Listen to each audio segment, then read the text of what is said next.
That fire just swept through communities. And Detroit Lake, that Yeah. whole community just wiped out just like that. But amazing, resilient story. You're going to see that in the story tomorrow. Josh joins us right now. Boy, the heat is on, and when we talk about fire danger, that's not a good sign. No, when we have that mixture of the number of rain-free days, the high temperatures that we've been seeing over the past few weeks, that is definitely cranking up that potential. That's going to carry us through about the next 24 hours as, again, we mentioned in that previous story, the dry lightning threat posing of starting and spreading brand new fires. So all eyes set on the dry landscape here in the Pacific Northwest as our fire weather danger right now remains at a relatively low to moderate level. Expecting to improve things tonight and tomorrow morning before we ramp things back up again to that moderate category as the thunderstorm activity starts to crop its way back up. Temperatures right now flirting right around 90 degrees with a bit of a haze over our skies. Higher humidity also making it feel quite muggy out across the Pacific Northwest as triple-digit numbers finding their way back onto our map. LeGrand out towards the Dalles, 101, as our temperatures even along the shoreline are managing to get back up into the low 70s. Now it's relatively dry out towards the east,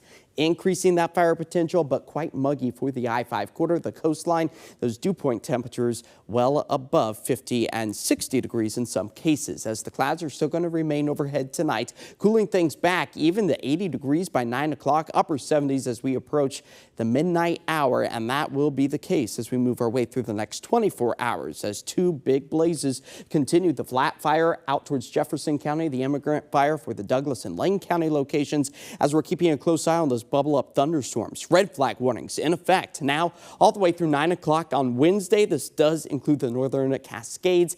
That's because of the gusty winds and the frequent lightning we anticipate to see. Right now, that threat remains out towards the south central regions of our state, but has the potential to crop its way as far north as the Portland, Vancouver metro area, much as southwest Washington as well. So we are going to be tracking these storms extremely closely over the next 24 hours. So we'll time everything out here with the Futurecast. These thunderstorms very isolated in nature. Not everybody will see the activity as we work our way into Wednesday morning. A mix of the sun, the clouds, the high humidity, high temperatures, so it's still going to feel like the summer season out there. But by about 8 o'clock, you can see some of those thunderstorms trying to work their way into the Portland, Vancouver area, where a bolt of lightning, a rumble of thunder, a very real possibility as we move our way into the evening hours before cloudy, drier skies once again return on Thursday. But as far as that lightning potential goes, you can really see it lighting up parts of Douglas, Lane County, the south central regions of our state before it kind of fizzles out by late Wednesday night. Not a big rainmaker for any of us. A lot of goose eggs here, anywhere from the coast to the I-5 corridor, maybe some isolated measurable rainfall over the higher terrain of the Cascades. The reason that we're not seeing the abundant moisture is because of this ridge of high pressure that's keeping the summer heat overhead. But watch as we move our way towards the end of the week, this next low pressure system helping to bring temperatures back down where they should be for this time of year, which is right around 80 degrees or so.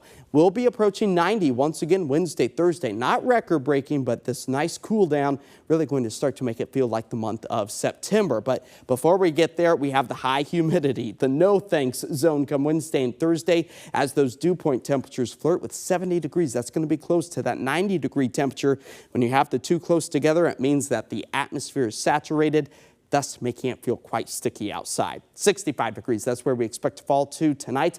Close to 90 degrees tomorrow. Again, very isolated in nature. Not everybody will see the thunderstorm activity as we roll our way through the next 24 hours. Still hot, sunny Thursday. More clouds in the mix that begin the cooling trend. Mid-80s for Friday and then upper 70s by the weekend. But look, 1 week from today, the potential for more measurable rainfall, scattered showers that will be more impactful for us and fire crews just 1 week from today, and highs in the mid 70s. So autumn slowly trying to creep its way back into our area. Yeah, it's kind of creeping really slow this year. Yeah. Okay, thanks. Still ahead.